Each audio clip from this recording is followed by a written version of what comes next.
آپ گھر میں جھاڑو دے رہے ہیں، اپنے کپڑے خود دھو رہے ہیں، جوتا ٹوٹ گیا خود اسے سی رہے ہیں، اپنے گھر والوں کے ساتھ کام میں کام کر رہے ہیں۔ اب عائشہ پانی پیتی، ٹھیک ہے، مجھے دیکھو یہ گلاس ہے، یہ تو ایسے چھوٹے چھوٹے گلاس ہیں، بڑے بڑے گلاس ہوتے تھے، بخل کا زمانہ، گلاس بھی چھوٹے ہو گئے، یہ کپ ہوتا ہے۔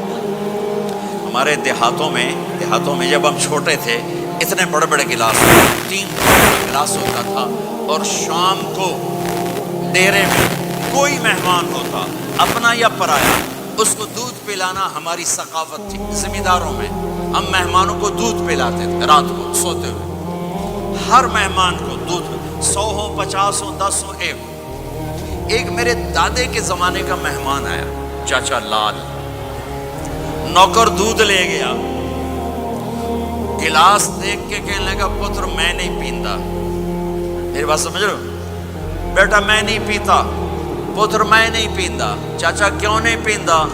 کہ دو تو ود پیواں تے بے غیرت بنا تے دو نال گزارا نہیں ہوندا، لے جا میں نہیں پیندا، منہ ہی نہیں وچ وڑدا۔ اما عائشہ پانی پی رہی، گلاس رکھ دیا، میرے نبی گلاس اٹھاتے، جہاں حضرت عائشہ کے ہونٹ لگے ہوتے تھے وہاں ہونٹ رکھ کے آپ پانی پیتے تھے۔ اللہ کی قسم، زندگی سکھانے کے لیے۔ گوشت کے بڑے بڑے ٹکڑے کھائے جاتے تھے، پکائے جاتے تھے، اما عائشہ نے گوشت کا ٹکڑا اٹھایا اور یہاں سے نوچا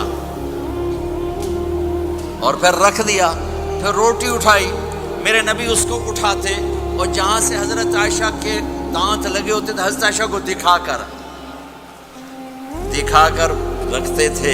یہ اظہار محبت ہمیں سکھایا۔ جہاد کا سفر، آپ نے صحابہ سے کہا چلو بھائی سب آگے چلے جاؤ، سارے آگے چلے گئے، سب غائب ہو گئے۔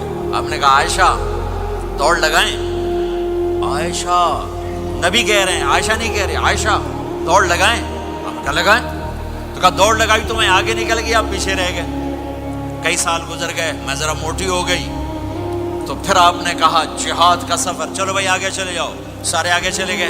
آپ نے کہا عائشہ دوڑ لگائیں، کہا لگائیں، کہا دوڑ لگائی تو آپ آگے نکل گئے۔ آپ نے کہا حاضی مثل کا، عائشہ اس دن تو جیت گئی، آج میں جیت گیا۔